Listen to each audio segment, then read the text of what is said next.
here we have the next big thing. Security advisory from Next.js CVE 2025-66478. Basically, anybody can get access to your backend if you haven't upgraded to the latest version. So let's see this vulnerability in action. So I have created a Next.js app and I have created a simple server form. Here I can basically write the email ID and I can click on join waitlist. Very simple form, right?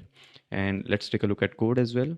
Here in the code, we can see that we are calling a server action named submit waitlist, which is actually just logging the waitlist item in the terminal that we can see here, the output. So if you will do it again, and if you'll copy this, copy as curl and paste it in your Postman, and you paste the payload that is mentioned in the description of this video, you can actually run the commands. So by using this payload, you can run any command on Next.js server. So what does that mean? It means that anybody can access to your database or your Stripe dashboard or do anything on your application. So let's see how it does. Let me write a simple command here. Let's say echo hello world.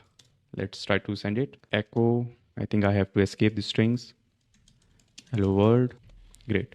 So payload has been executed and we are able to find hello world in the response. Basically, whatever commands we are writing here, it is running on the actual server. I can also do stuff like, let's say I have an environment variable named Stripe API key, which is something very secure and you don't want it to be leaked.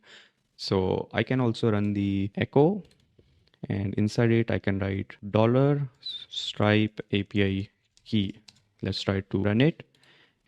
Here we go. Super secure 1122. So your applications are not secure if you haven't upgraded your Next.js version. So this vulnerability has been there since very long, and it is there in Next.js 15, 16, and the versions mentioned here. And you have to upgrade to the latest version mentioned by this blog, and in order to eradicate that. By default, Vercel has tried to, since a lot of Next.js applications are deployed on Vercel, they have tried to find the patterns like this one, and they have tried to block it. If you run it on the production application, most probably this will not work, but there are a few ways where you can still run this thing. So it's recommended to upgrade your Next.js versions if you have a Next.js application. So this particular vulnerability has humbled us once again, saying that nothing is secure anymore. So the best thing we can do as a developer is we can install Dependabot, which is GitHub's feature that automatically keeps your project's dependency updated. And we hope for the best that it doesn't happen again. So this was my kind of first video, and I would appreciate if you'll subscribe to my channel, and I'll keep you updated on the matters of Next.js and anything that is there in the JavaScript development community. Thank you.